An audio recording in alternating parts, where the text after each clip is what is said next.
You know that moment of when all the plates you've been spinning start to fall and somehow you're still trying to catch them? That's what we're talking about today. The moment everything slips through your fingers and the truth finally catches up.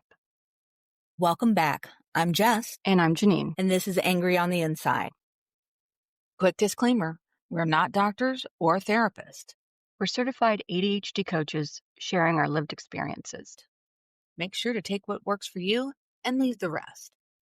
If you caught last week's episode, we talked about the slow burn, the build up to all the ways things can start to slip before they finally fall apart. This week, we're talking about what happens when they do. Let's talk about the tipping points that are the most common or the most known to lead to diagnosis. New job, promotion, anytime where your day to day changes. Maybe you've got more responsibilities, different responsibilities. Your day is structured differently. Parenthood. I think that goes without saying why that could push you over Right? the edge. Yes. Working from home, going back to school, tipping point. It really is that time where finally everything falls apart. The wheels have come off. And what used to work for you, those coping mechanisms, start to fail. Your symptoms, you don't know they're ADHD symptoms, but those symptoms becomes harder to manage, to hide. Um, and it just starts to feel overwhelming and your whole entire life is falling apart. Could you imagine if everyone with ADHD had an sidekick? Right. Like just someone to follow you around. Think of all the information that is lost because we forget all these amazing ideas that we come up with or we can't implement them that are just lost to the times. And if we just had one person following us around and just being our wingman, imagine all the shit that we could accomplish. Even before I knew I had ADHD, I used to fantasize about that. Like, oh my God, my life would be so much better. All the things I could do, even the times I'm like, oh shoot, I got to remember to send so and so a birthday card. And then, of course, once the thought was out of my mind, it was out of my mind. And then, 2 weeks after their birthday, I'd feel bad about the fact that I didn't send the card.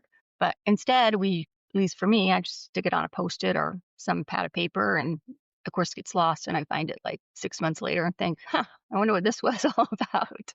Well, let's talk about why it is that, especially women with ADHD, why they're the ones hitting the tipping points. Why?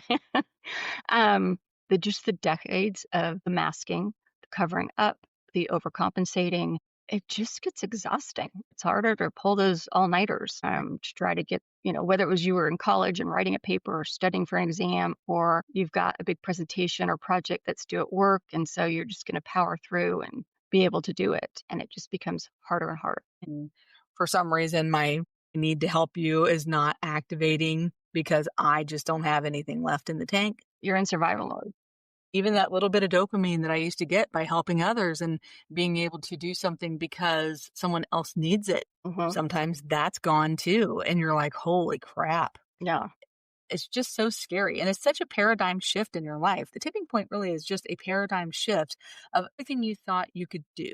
Everything was about the workaround. And then suddenly you don't even have that. That illusion of control that you used to have, that starts to just disappear. Or maybe it's a case that it just becomes completely obliterated. We start to see that we don't actually have control over the environment that we need to. And the entire picture of our lives just change. That final moment, some event, something that is the final, I guess, the straw that broke the camel's back of where everything starts to fall apart and tends to be around some big life changes, whether it's, becoming a parent. Suddenly you have so much more responsibility. Relationship changes, getting married, getting divorced, losing somebody that you love, anything that can it's a big thing that upsets your day to day, I guess, can trigger that tipping point. Hormonal changes, perimenopause, and into menopause, drop in estrogen just really can wreak havoc for women and does impact their executive function skills. Once I knew that more about ADHD, I found it so interesting that especially women started getting diagnosed during the pandemic because you lost your structure, you lost your schedule. And then, oh, by the way, you're supposed to be homeschooling your kids.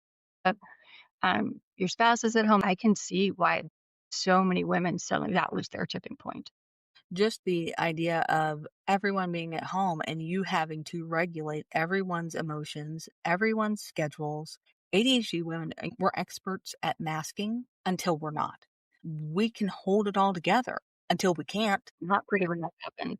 A lot of families get blindsided by women going into these complete shutdown modes. What do you expect?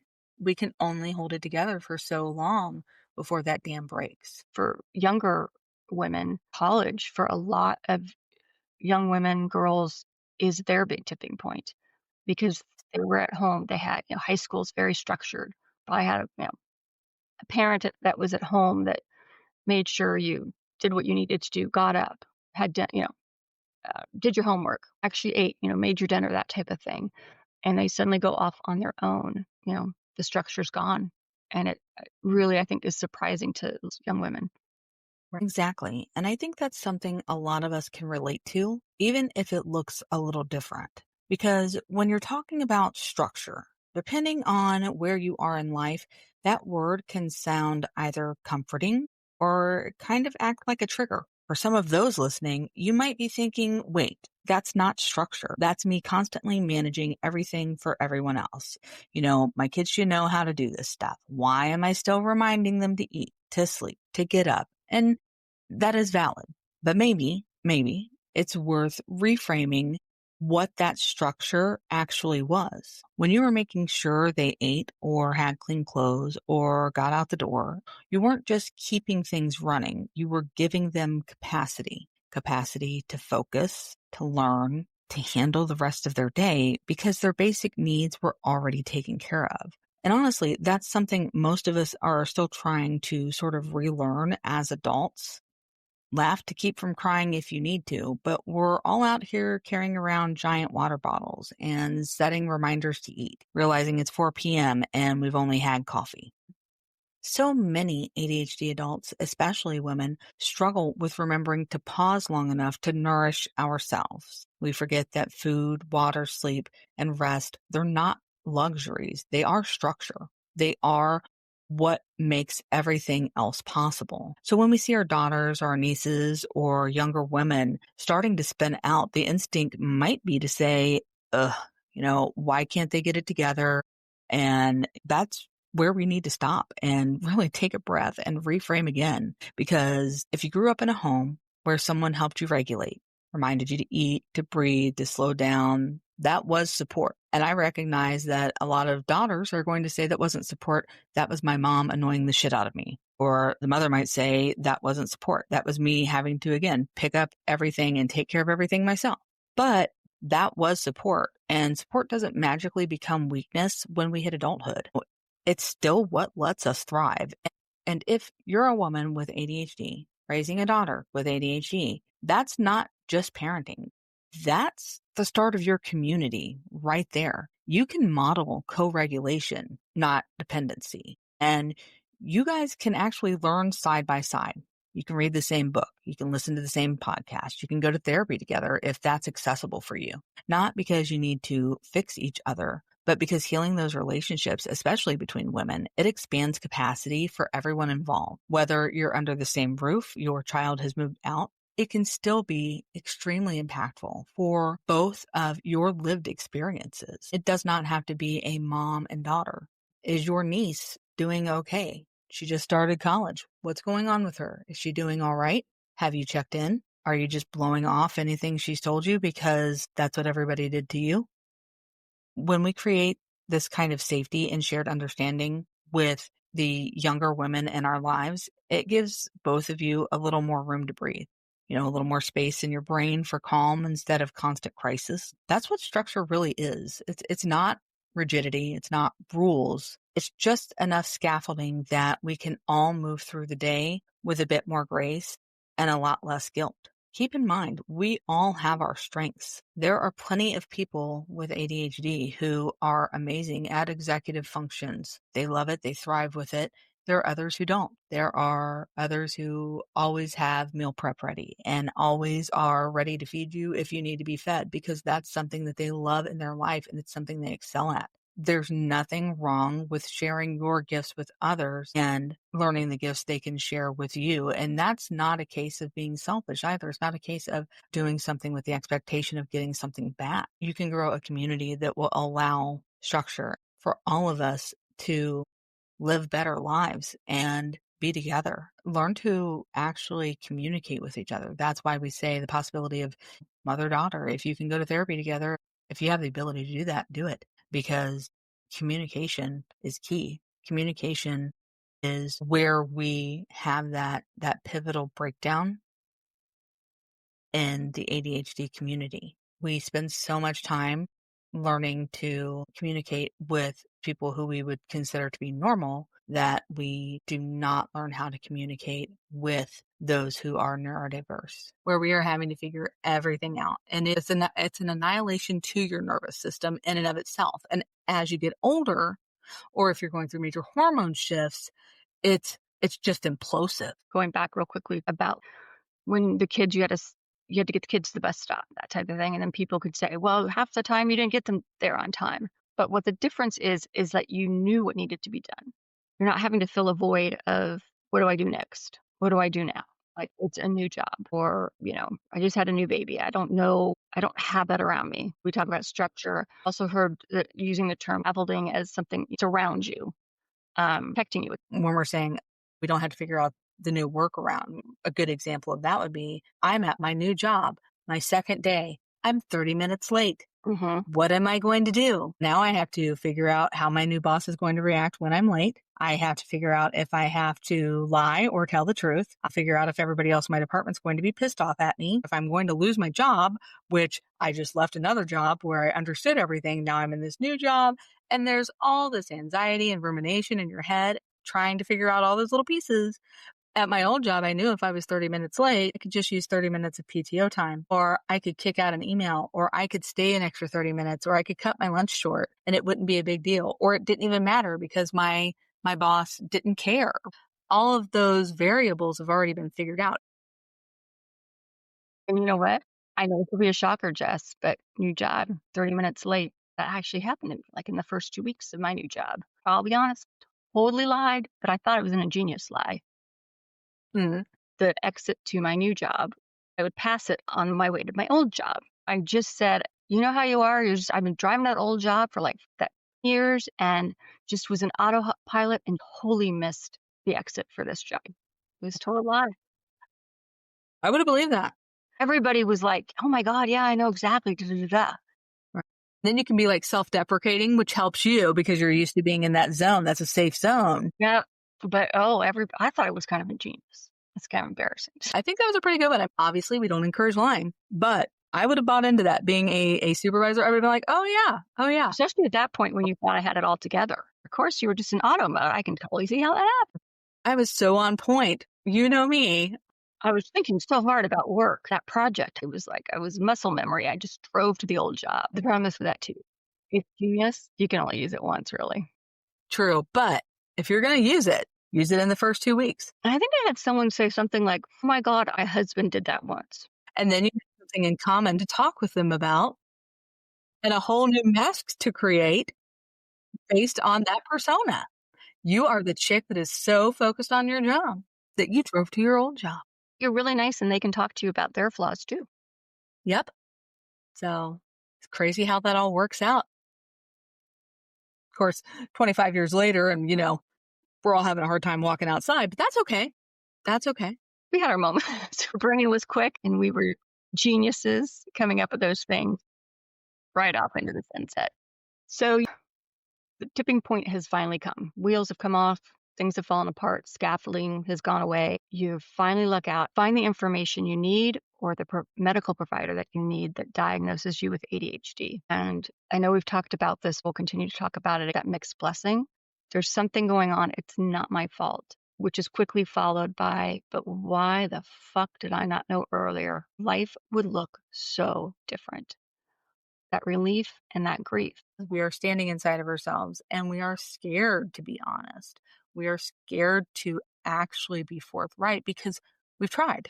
We've tried over and over and over again, and we get told we're wrong, told that we aren't right, and that something is wrong with us, especially the medical gaslighting, is just ridiculous. We are taught from birth to doubt every reaction that we have, typically because our reactions are good and spot on. And those are the things that lead us down that path of self destruction. And, I'm going to try to downshift myself some because, I am having really strong feelings with this topic. And, this is the part where even the things that you love and cherish, they start to feel like too much. Once you finally have a name for it, ADHD, everything that used to feel like failure suddenly makes sense. You realize you weren't lazy, you're running without fuel. And that typically find us angry on the inside. This is part of why we are there. This is part of why we started this podcast. Because life would have looked very, very different for all of us had we gotten the care and understanding and the guidance that we needed when we needed it. There will be women listening to this podcast right now that do not have a diagnosis, or they're trying to figure out what's going on with them, or maybe they have a family member who's experiencing these types of things. It's a hard journey.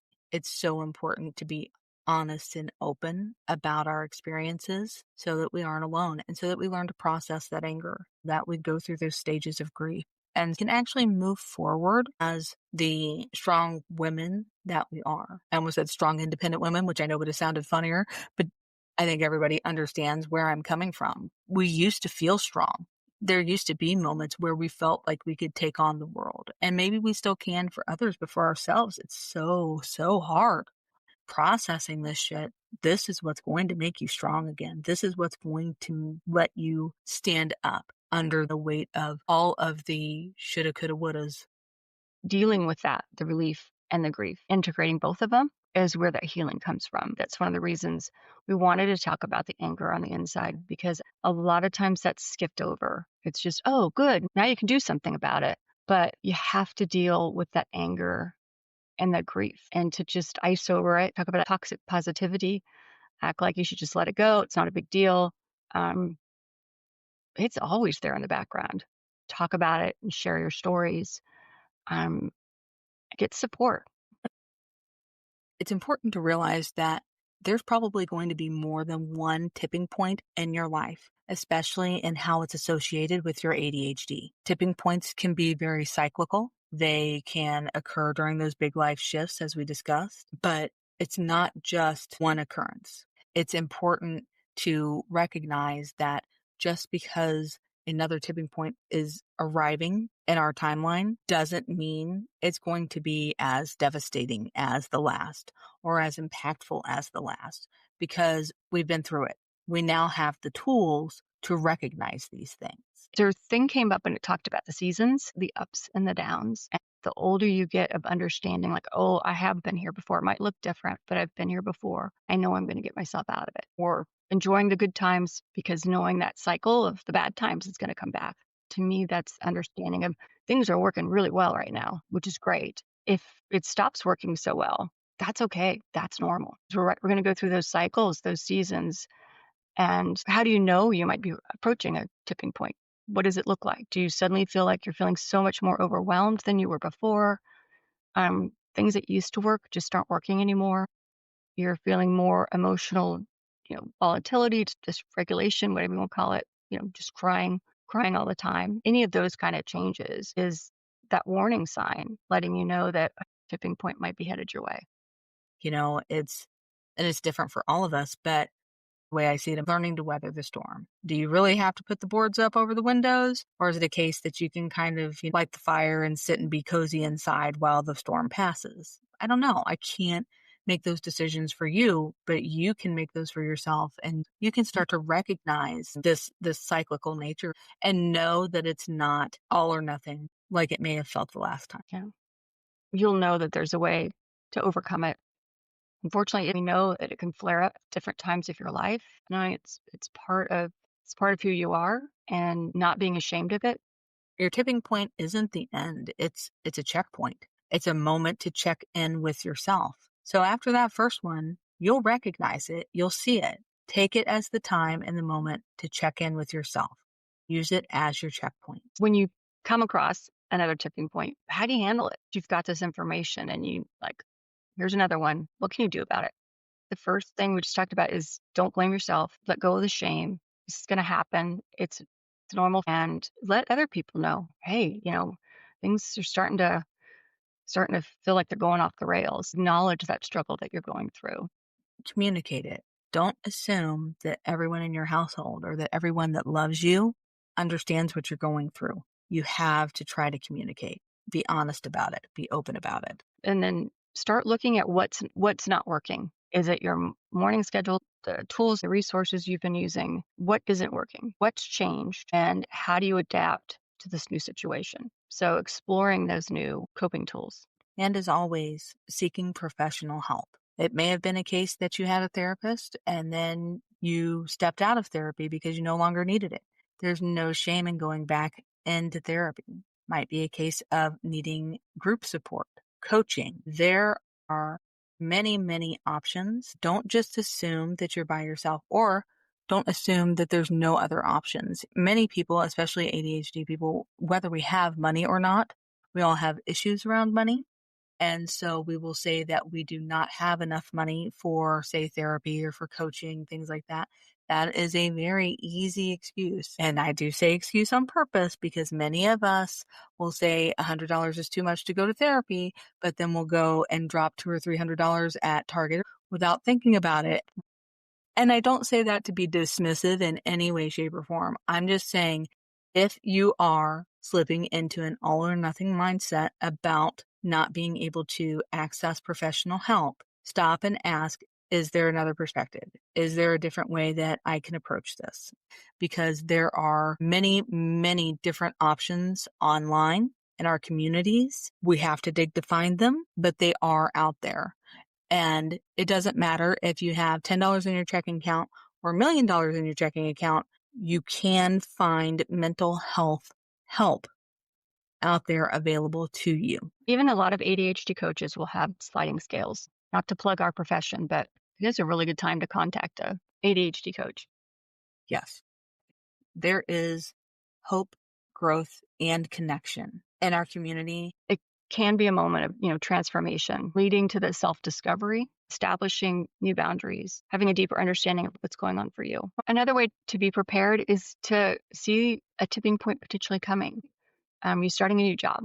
Are you just about to have a baby? Are you moving? Are you getting married? Are you getting divorced? Think about how that might change the structure, the scaffolding that you have built around you, and how can you fill in those gaps when they appear. Seeing them allows for self-compassion, for mental preparation. It gives you the opportunity to talk to the people in your life to get them prepared for what you may be going through and actually coming up with a plan to help relieve some of that overwhelm. The tipping point isn't the end. It's the truth finally catching up to you, and that's where the healing starts. Definitely a time to lean on those around you. No shame in asking for help. Agreed. If today's episode hit home, share it with someone who's wondering why everything suddenly feels so hard. And remember, you're not broken. You've just been using neurotypical tools for an ADHD brain. Thanks for listening to Angry on the Inside. Remember, you're not alone in this. We'll see you next time on Angry on the Inside. Ta-da!